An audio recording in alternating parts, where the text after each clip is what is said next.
Plus. Should workers have a say when their unions automatically take cash from those paychecks to use for political activities that the members don't support? Congress is now looking into this issue, and we will speak live right after this break with one union member who says he's had about enough of this. In our local newsletter called the Raw Facts, there was an article in there that said, "Health care reform, what would Jesus do?" And in this article, it basically made Jesus appear as if, according to Scripture, that he was, number one, a socialist, and number two, that he would approve of the Affordable Health Care Act. Well, Congress is now investigating how unions use the dues taken from their members' paychecks.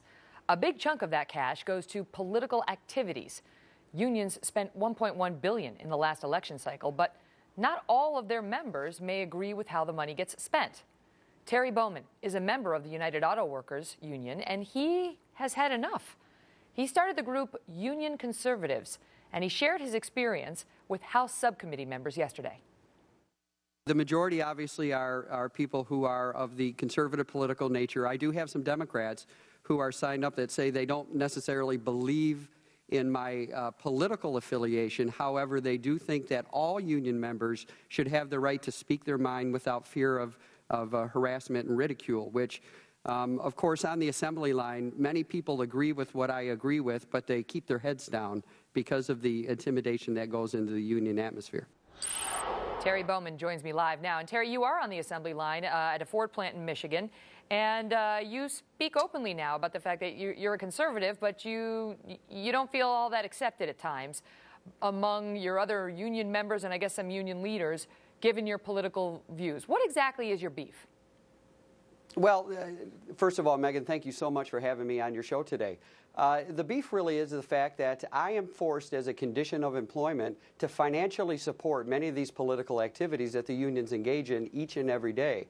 And obviously we think that that runs contrary to true American beliefs of life, liberty, and the pursuit of happiness. So what we're doing is we're getting together all of the union members who disagree with union officials' political spending and finally getting to the point that says we've had enough. And we are pro-union, but in the context of what unions were originally created to do, and that is to just represent their employees in the realms of the workplace. Well, give us an example of how the union is using your money in ways you think are too political or don't, jive with your own personal views.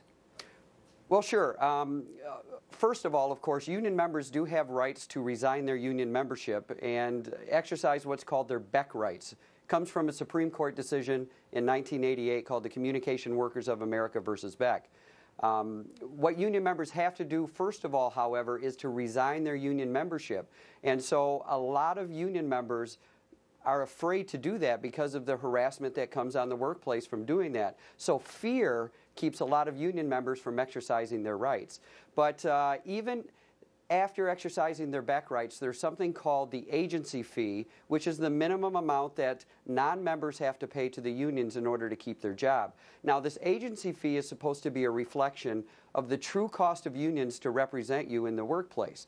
However, we know that the agency fee also includes a lot of subjective and what they call educational material that really is very political in nature. And one great example, I am a UAW member, and our monthly magazine called Solidarity Magazine is loaded with political propaganda from cover to cover.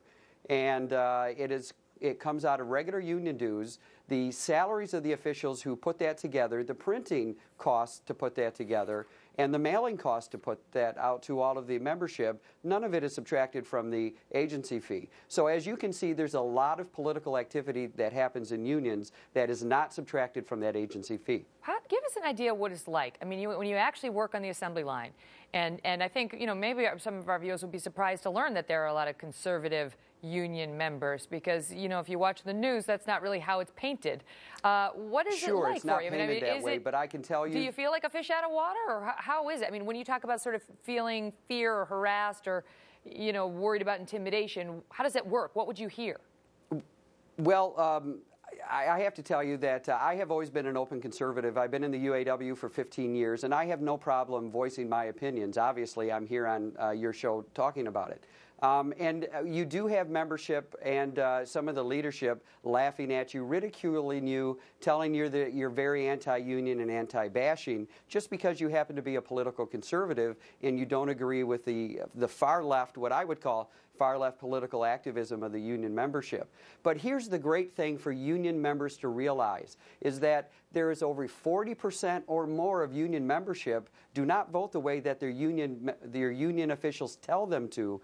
And that represents almost 6 million union members in the United States who are left without the feeling of a sense of pride, a sense of home. And union conservatives that I started back in 2010 was to give all these disenfranchised union members who enjoy their job, who like what they're doing, but don't have a sense of belonging to anything. Yeah. And that's what Union Conservatives was created to do. So what's your bottom line? Because you want the situation to change in what way? That you'd be more able to find out what's happening with your dues? Well, transparency always is a necessary thing for unions that we don't have currently.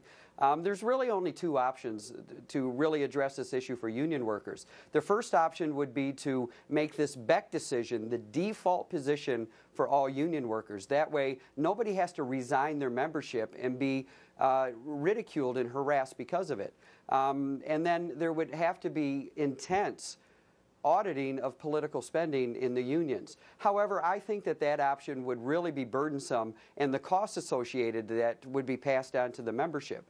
So what I am advocating, and in the House Oversight and Government Reform Committee yesterday, I said the really only good and clear option is to establish a national right-to-work law. That way, only the members who agree with the political activity of their unions are financially supporting it and paying it. And those of us who disagree with that political spending can exercise our First Amendment right of freedom of association, or conversely, the freedom to not associate, and actually not have to pay those dues. Yeah. Well, I mean, Jim Engel reported yesterday that the administration disbanded the federal unit that is in charge of auditing the largest union, so there will be none in 2012. It may be an uphill battle on that score. Terry, thank you so much for being here.